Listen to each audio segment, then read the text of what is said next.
Epa, como está todo? Saludos. Fala galera, tudo bem? Tá bom? Tá bom, vamos falar do Correia. Correia do cremallera. Tá? Vamos a hablar de la correa de la cremallera, la correa del cajetín de dirección. Aquí tenemos varias muestras. Esta correa está nueva, a pesar de que no es de las originales que dicen Gates. Está nueva. Aquí tenemos una que le entró suficiente agua y grasa. Aquí tenemos una original que le entró agua. Y aquí tenemos una original con mucha agua.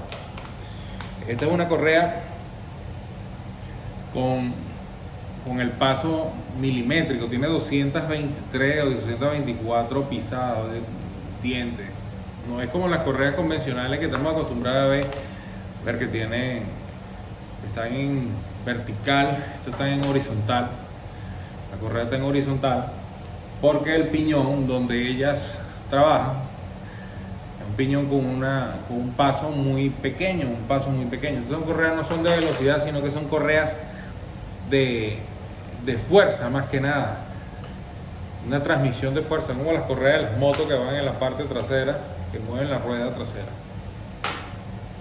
Esta correa técnicamente es una correa similar a las correas de tiempo, muy parecida a las correas de tiempo. La fabricación tiene una serie de hebras que van en este sentido y en la parte donde va la pisada tienen hebras que van en diagonal. Bastante fuerte, es una correa bastante fuerte que a pesar de que le entra agua, grasa, sucio y todo, no se terminan reventando.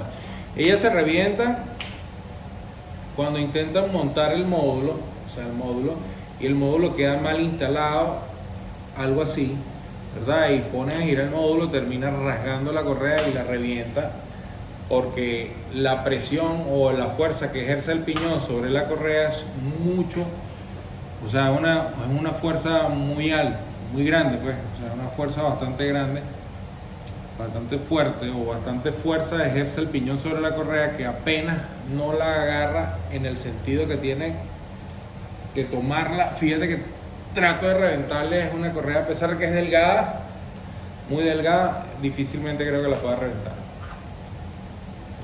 Ella no se daña, ella la dañan la manipulación, el aceite o el agua que entra a la cavidad del cajetín donde ella trabaja.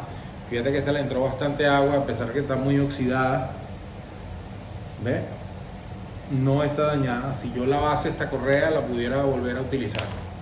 Mira, esta le entró bastante grasa, a pesar de que está más suave que la que le entró agua, también se pudiera volver a utilizar. Y esta que está oxidada también se podría utilizar.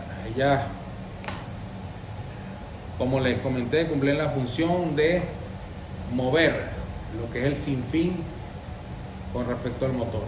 Mira, aquí nada más trato de hacer de que la correa como que pele en el piñón, y difícilmente lo voy a lograr porque el paso es tan pequeño que en el radio del piñón aproximadamente hay unas 25 a 30 estrías que permiten que esto tenga un fuerte agarre. Así que bueno, ahí les dejo ese video sobre las correas, bastante importante, ya que preguntan constantemente que si se dañan, que hay que cambiarlas.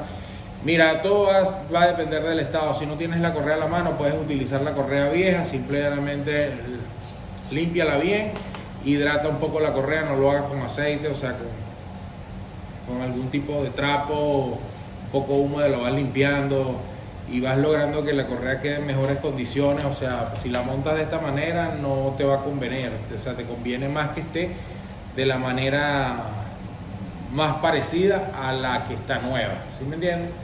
Entonces ahí se los dejo. Eso aplica para todos los modelos, no solamente para Explorer, eso aplica para Mustang, aplica para Ranger, aplica para F-150, para Mercedes, para todas las que llevan ese sistema de correa. Así que bueno, ahí los dejo, saludos, que estén muy bien y se les quiere. Chao.